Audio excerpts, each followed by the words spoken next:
Imagine waking up tomorrow morning, you pour your Oh, coffee, yeah. and you suddenly realize you will never, ever have to fill out a tax return again. I mean, that is a pretty beautiful thought to start the day with, honestly. Right. And it doesn't stop at taxes either. Yeah. Imagine a reality where you never have to stand in a voting line. You never have to show a passport at a border crossing. You never even have to worry about breaking the law.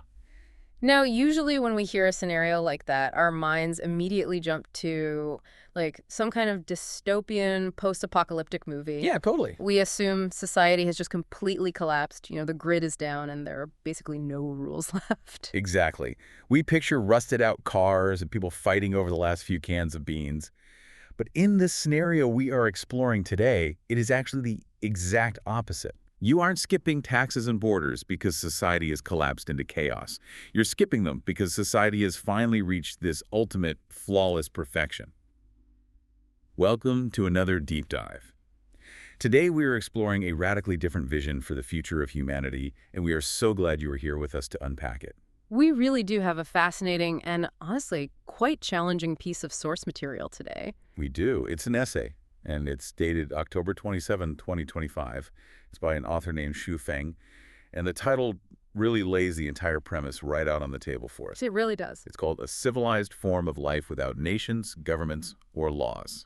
And our mission for this deep dive is to truly understand the mechanics of this radical utopian blueprint. To be very clear right up front, our goal today isn't to judge whether this author's vision is right or wrong. Right. We're not taking sides. Exactly. Our job is to explore the how and the why behind it. Like, how does the author believe that dismantling the most fundamental institutions of our modern world, the very things we usually rely on to keep society running, is actually the only path to a genuine civilization? Okay, let's unpack this.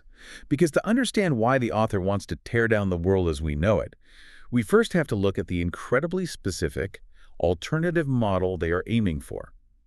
What exactly is the baseline argument here? Well, the author's baseline argument is actually a profound critique of where humanity is right now.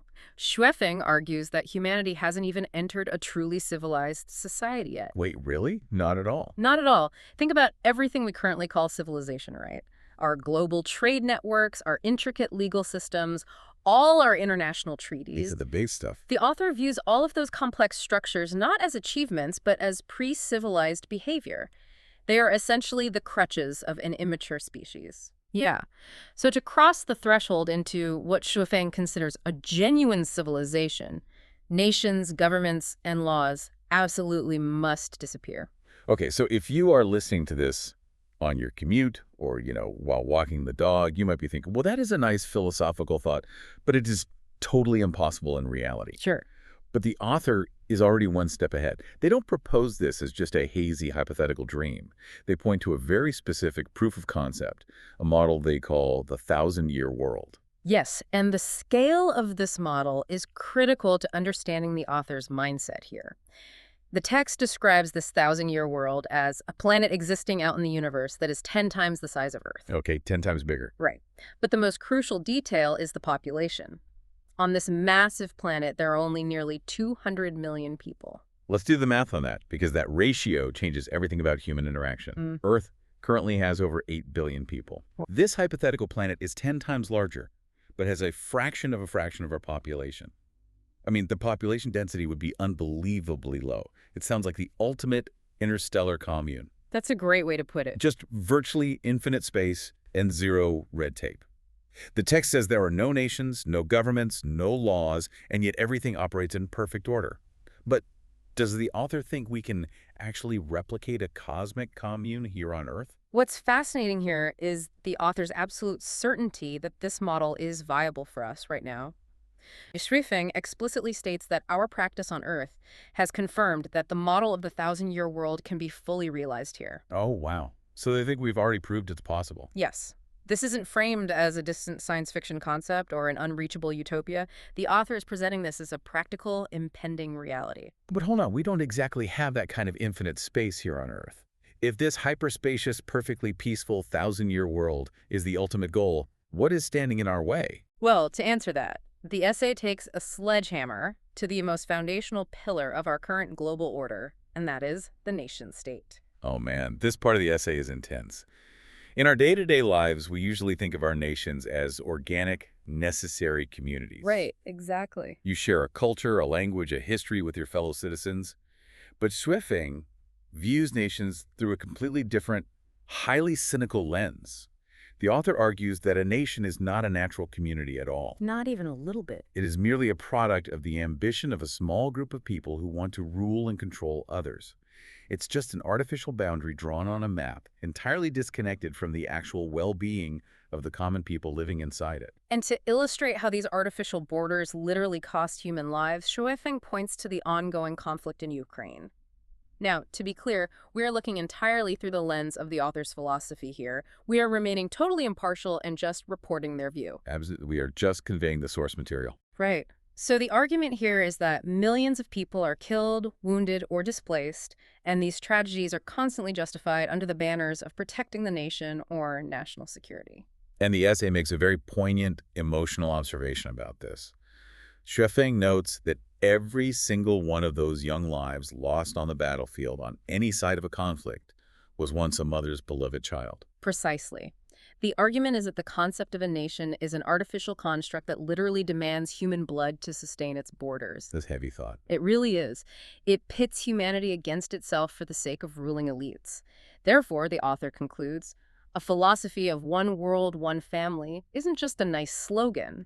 It is a structural necessity to stop this endless, deadly competition. So what does this all mean for us functionally? Because, I think anyone listening can agree that avoiding war and treating all of humanity as one big family is a beautiful, necessary sentiment. Sure. But let's look at the mechanics of this. If we just erase borders tomorrow, how does that not instantly invite total chaos? That is the natural friction point in this theory.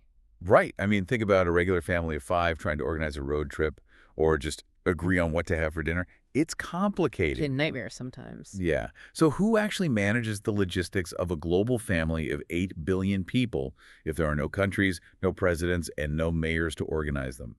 Who keeps the power grids running? Who distributes the food? It is the most logical, immediate pushback to any utopian thinking. And what is really crucial to understand is that Shuefeng actually used to agree with your skepticism. Wait, really? Yeah. The essay openly admits that the author once believed governments were absolutely necessary precisely because of the logistical nightmare you just described. Okay, so they saw the same problem. Exactly. Without a government managing the infrastructure, society would simply collapse under its own weight. But then the author experiences a massive paradigm shift, and it's tied to a very specific date in the text, October 24, coming 25. Yes. The author claims that on this exact day, something was born that entirely dismantled their belief in the necessity of governments. Here's where it gets really interesting. The text states that on October 24, 2025, something called Shinzukao of Lifechanyuan came into existence. Right. And Shuefeng claims that this Shinzukao alone, just this one entity or system, can assume the entirety of the work of managing human society. And we really need to dig into how massive of a claim that is. Wait, an algorithm managing all human logistics? Because while the essay doesn't hand us the technical line-by-line schematic of what Shinzukao is, it is described functionally as the ultimate flawless operating system for society. Yeah, that's a good way to look at it. But trading human bureaucrats for an infallible black box sounds less like freedom and more like handing over the keys to a supreme AI. Does the author address the danger of a single point of failure here? Like, what if Shinzukao makes a mistake? Well, the author views Shinzukao not as a fragile piece of software that might crash, but as a perfect harmonizing mechanism. Think of our current society like a massive, congested city grid full of traffic lights. Okay, I'm picturing it. Laws, governments, and politicians act as those traffic lights. They constantly stop us, reroute us, and dictate when we can move, ostensibly to stop us from crashing into each other, but the grid is still full of accidents and road rage. Yeah, lots of bureaucratic friction. Exactly. So Shinzukao is like replacing that entire grid of traffic lights with a single, perfectly coordinated system of self-driving cars on open tracks. Oh, I see. You don't need red lights or traffic cops if the system is designed so the cars physically cannot collide. It handles the resource allocation, the logistics, and the coordination so flawlessly that human political management becomes totally obsolete. So the argument is that governments aren't actually keeping us safe, they are just a highly inefficient way of managing resources. And by automating that management, you remove the friction. Think about how much energy you expend in your own life just navigating the rules, renewing your driver's license, filing a building permit, arguing with the IRS over tax codes. It is exhausting. It is a massive drain on human potential. In Xu Feng's view, removing the government isn't about creating some chaotic anarchy where everyone has to fend for themselves in the woods. Right. It's not a survivalist thing. No, it is about removing an artificial bottleneck on human joy. The text explicitly states that once governments vanish because Shunsukao has taken over the logistics, the vitality of society will be fully released and everyone will be able to live a relaxed and joyful life. Okay, I see the logic of the logistics. Shintukao ensures that trains run on time, the food is grown, and the resources are distributed. No borders, no wars over resources. Pretty good so far. It does. But automating logistics with Shintukao only solves half the problem. A perfect algorithm can deliver a loaf of bread to my house, but it cannot stop my neighbor from walking over and stealing it. That's the catch. Yeah, how does Wifeng account for human nature? If you abolish all laws, and you abolish the police forces that enforce them, what stops malice? This is where the blueprint moves from structural engineering to psychological engineering. If we connect this to the bigger picture, Wu Feng's solution for human nature requires completely flipping the script on how we handle bad behavior. Okay, how so? Right now, our global legal system is entirely reactive and external. You commit a crime and an external force, the police, the courts, the law reacts by punishing you. It's the threat of the stick. Yes, exactly. But Suifeng's model argues that relying on the stick means your society has already failed. This new model relies entirely on proactive internal transformation. You don't need laws against stealing if you can eradicate the human desire to steal. And the essay outlines exactly how this internal transformation is supposed to happen. It is not left up to chance. It requires a mandatory universal curriculum. Every single citizen of Earth has to study something called the Mind Purification course. And the stated goal of this course is quite literal. It's to eliminate criminal thoughts and motives before they can even form in the human brain. Wow. And once your mind is supposedly purified of these motives, you don't just go back to your normal life. Everyone adopts a new behavioral code called the 800 Values for New Era Humanity. 800 values. It's a lot. It really is. This becomes the definitive blueprint for all speech, all behavior, and all interaction. And this curriculum is paired with a physical change in how we live, too. The author introduces the concept of the second home. This is a collective living arrangement. And this is vital to understanding how Suifeng thinks crime can be permanently eradicated. Okay, break down the mechanics of this second home. How does collective living replace a police force? Well, the author believes that crime stems from two main ingredients, which are scarcity and private ownership. Make sense? Right. So in our current system, you have things that I might want or need, and if I don't have enough, I might take yours. That is the soil of crime. But by living in this second home, resources are entirely pooled and managed by that Shinzukao system we talked about earlier. Everything is shared. So nobody owns anything exclusively. Right. Therefore, the very concept of stealing becomes functionally obsolete. Because you can't steal what is already freely accessible to you. Exactly. If the structural scarcity is removed by Shinzuko, and your internal desire to hoard resources is removed by the mind purification course, the conditions that allow crime to grow vanish entirely. Okay, let's test this with a scenario for you listening right now. Imagine walking out your front door today and finding your neighbor building a fence 3 feet over your property line. Oh, that's a classic dispute. Right. In our current world, you argue, maybe you call the city, you look up property laws, and if it escalates, you go to court. Right. But in Shifeng's world, there are no property lines because there is no private property in the second home. And there are no laws to invoke anyway. So how would this 800 value system actually resolve that conflict? In Shuifeng's paradigm, that conflict simply wouldn't initiate. Your neighbor wouldn't build the fence because the concept of marking private territory violates the 800 values. They just wouldn't even think to do it. Exactly. The mind purification course would have already trained them out of the desire to enclose space for personal gain. So it is essentially replacing a bulky, punitive, external legal code with a unified internal moral code. But I really have to challenge the reality of this. Go for it. If every single person on a planet of 8 billion people has to study the exact same mind purification course and strictly follow the exact same 800 values, doesn't that require a terrifying level of absolute conformity? It sounds like we are just trading external written rules for internal psychological programming. That is the pivotal tension of this entire text. It is replacing the messy, loud friction of diverse, conflicting human desires with a perfectly synchronized, unified A consciousness. unified consciousness. Yeah. Zhofeng argues that true freedom comes from this synchronization. If we are all playing the exact same sheet of music perfectly, we don't need a conductor or a government to yell at us. But who wrote the sheet music? Well, Who decided what the 800 values are? Like, if someone decides they want to play a jazz solo, does the system view them as a criminal who needs more purification? that is such a great point, and it raises an important question about the nature of freedom itself.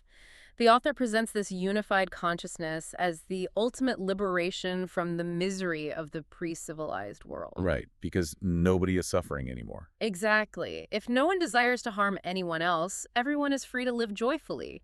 The need for laws simply evaporates. Humanity just exists in a highly civilized state, mirroring the peace of that cosmic thousand-year world. So, to bring all these threads together, Xu Hifeng's essay is painting a picture of an imminent, massive paradigm shift for humanity. With the birth of the Shinsuikao system taking over the brutal logistics of survival, the author believes the structural theory is fundamentally sound. Yes, the logistics are solved. And with the introduction of the mind purification course, the necessary shift in human consciousness is mapped out too. In the author's eyes, Earth's civilization isn't just dreaming of some distant, hazy utopia. We are actively and rapidly accelerating toward a lawless, borderless, government-free age. It is a profound, sweeping vision, and whether you find it inspiring or deeply concerning, it forces us to re-examine the cages we currently live in. It really does. And that leads to a really crucial thought to end on today. In our current world, our laws exist entirely as external forces. They restrict our physical behavior to stop us from hurting each other.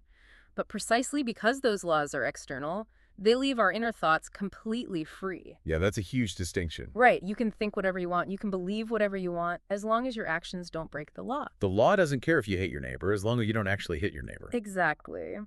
But in Shuifeng's future utopian society, the entire model relies on perfectly aligning everyone's internal thoughts and values so that those external laws are no longer needed. So here is a final thought for you to take with you today. Does a world where everyone's mind is purified to perfectly align with 800 specific values represent the ultimate, frictionless form of human freedom? Or is it actually an invisible, much deeper form of total control? That is an incredibly heavy, fascinating question to chew on as you go about your day. Thank you so much for joining us on this deep dive. Keep questioning the world around you, keep looking closely at the structures and systems we take for granted, and we will see you next time.